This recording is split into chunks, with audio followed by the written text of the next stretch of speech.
So in life, there are moments when you stop and ask yourself, how did I get here? Like, why am I standing here? Well, this is definitely one of those moments for me. And I find myself going back to the beginning, back to my roots. I was born to incredible parents, amazing parents who served as doctors in the Indian Army. I was the firstborn. And as far back as I can remember, I made my parents very proud and happy 99% of the time. Okay, slight exaggerations of personal achievements are allowed from time to time, don't you think? My brother was born a few years later, and even then, nothing changed for me.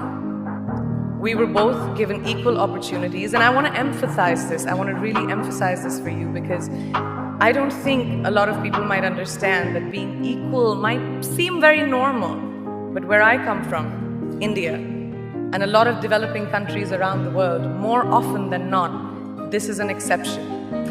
It's actually a privilege. My first experience of the glaring disparity between boys and girls came at a very, very young age. I grew up in a middle-class family with extremely philanthropic parents who constantly reminded me and my brother how lucky we were and how giving back to those who were less fortunate was not a choice. It was a way of life. Simple. I was 7 or 8 years old when my parents started taking me on these visits in a traveling clinic to developing communities around and villages around the city that we lived in called Bareilly.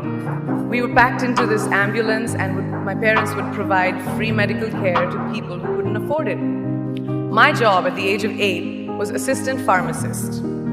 So I would count all the medicines, put them in an envelope and give it out to patients, and I really took my job very seriously. Very seriously.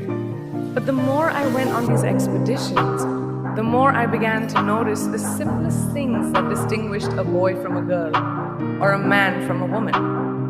For example, girls were pulled out of school when they hit puberty because they were considered ready for marriage and babies. That's 12 and 13, while boys still enjoyed their childhood. Or basic human rights such as healthcare were denied just because they were women. Let's call this whole experience trigger number 1 for me. Fast forward a few years and many, many triggers in between.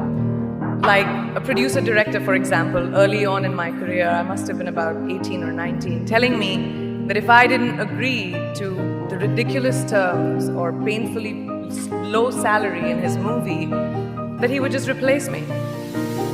Because girls are replaceable in the entertainment business. That was a memorable one. Made me decide to make myself irreplaceable. But I think what really moved the needle for me and ultimately led me to create the Priyanka Chopra Foundation for Health and Education and around the same time partner with UNICEF was an encounter with my housekeeper's daughter. About 12 years ago, I came home from set early one day and she was sitting in my library reading a book. And she must have been 8 or 9 years old and I knew she loved reading. So I asked her, I was like, it's a weekday, why aren't you in school? And she said, oh, I don't go to school anymore. So I went and asked her mother and I said, why isn't she in school? And her mom said that her family couldn't afford to send her and her brothers to school, so they chose the boys. The reason? She would eventually get married and it would be a waste of money. I was completely blown. And it shook me to my core. Eventually, I decided to cover the cost of her education so that she could continue to learn, because education is a basic human right.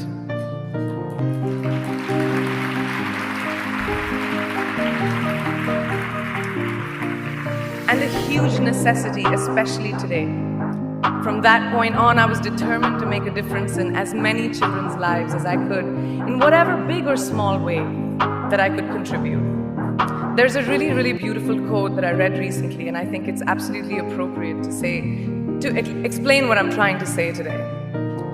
The hand that rocks the cradle, the procreator, the mother of tomorrow, a woman shapes the destiny of civilization. Such is the tragic irony of fate that a beautiful creation such as a girl child is today one of the gravest concerns facing humanity. girls have the power to change the world. It is a fact, and yet today, girls are more likely than boys never to set foot in a classroom, despite of all the efforts and progress made over the last 2 decades. I'm just going to give you a stat, more than 15 million girls of primary school age will never learn how to read or write compared to 10 million boys. Primary school, it's the beginning of our future. Over the last 11 years, I have witnessed firsthand the incredible work that UNICEF does for children around the world, especially victims and survivors of child marriage, displacement, war, sexual violence. But there is still so much work to do. And for me, that is the fuel to my fire. The reason I am so committed to this cause, and that is where my passion stems from. Because I know that a girl's education not just empowers families, but communities and economies. A result of her education, we all do better. It's just as simple as that. As entertainers and influencers sitting in this room, I feel that it's our social responsibility to be a voice for the voiceless, which is why I applaud each and every woman in this room for being such a badass.